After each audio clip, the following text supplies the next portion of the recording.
Dukung channel kami dengan cara klik like, comment, and subscribe. Thank you.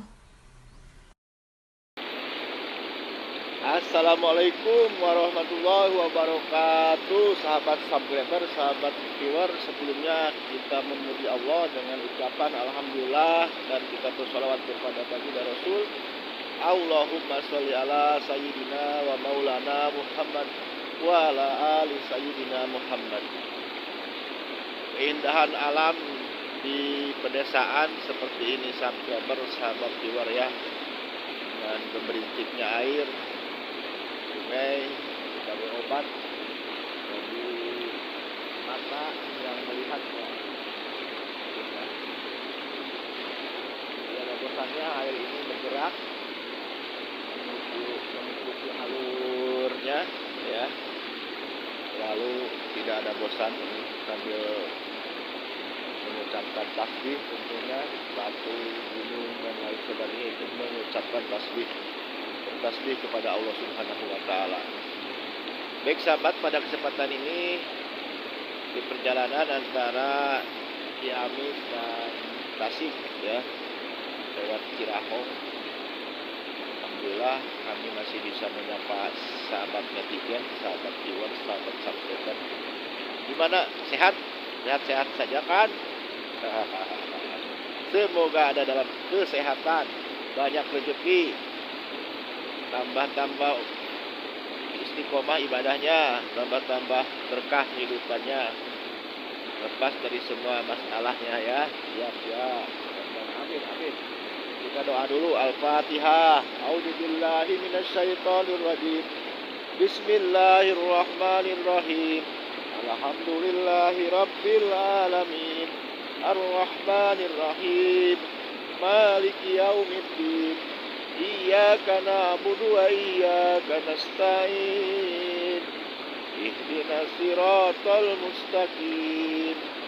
Siratal ladzina an'amta 'alaihim ghairil maghdubi 'alaihim waladdallin.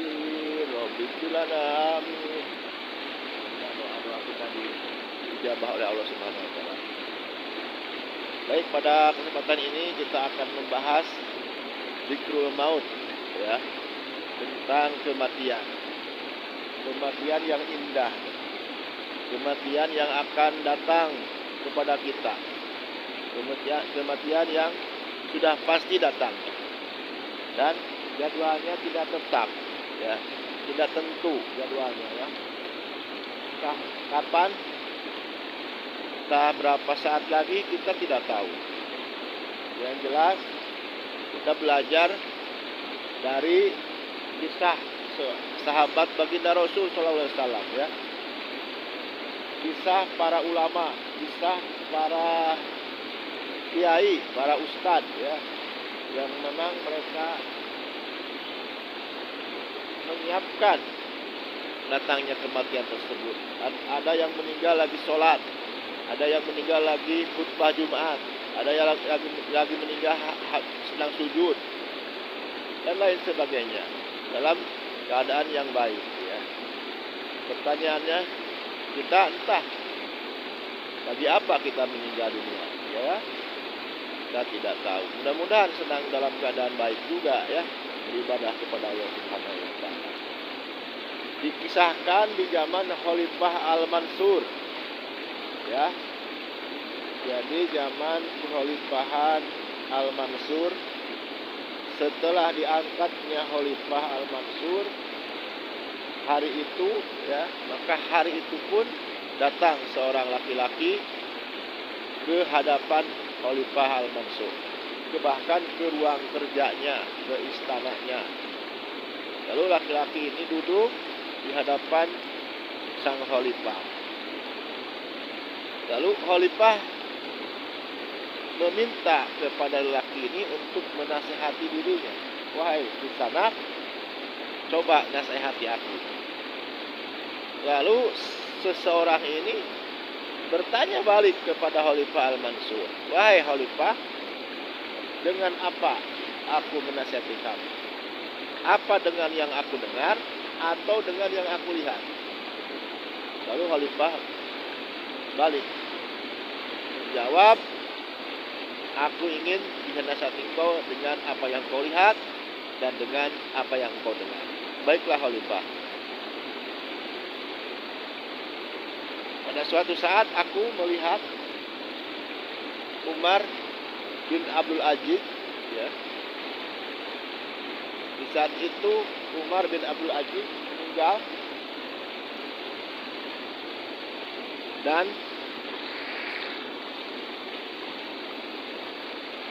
meninggalkan 18 dinar dengan 11 anaknya. Jadi anaknya 11 dan meninggalkan harta 18 dinar. Yang 5 dinar dipakainya untuk membeli kain kapan, yang 4 dinar dipakainya untuk upah penggali kubur. Jadi 9 dinar. Yang 9 dinar dibagikan kepada ahli warisnya yang 11 anak. Lalu saat lain kali juga, ya, di saat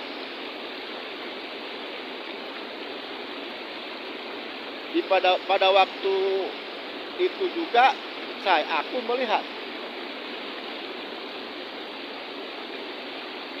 seseorang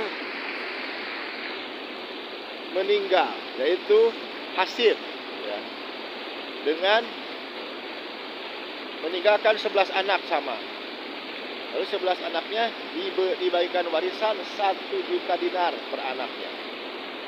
Nah, berarti hartanya banyak. Ini Hasib. Lalu berjalannya waktu, aku melihat ada salah satu anaknya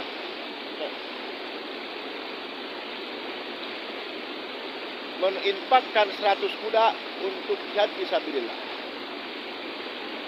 Itu anaknya Umar bin Abdul Aziz yang diberikan warisan 9 dinar namun dibagi 11. Namun berjalannya waktu juga aku melihat anaknya Hisam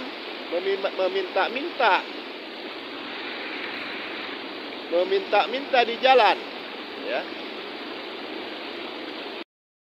Wahai ayah, aku malu dengan keadaanku karena teman-temanku membeli baju baru sedangkan aku memakai baju lama. Kalau begini ayah, tolong ambil uanglah ke bendahara negara untuk beli pakaian. Maka Umar bin Abdul Aziz, ayah si anak ini,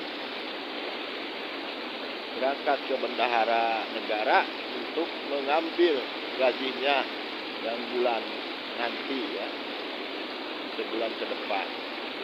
Apa kata bendahara ini? Wahai khalifah, apakah engkau bisa menjamin hidupmu sampai bulan depan? Ini luar biasanya, ya. Maka Umar bin Abdul Aziz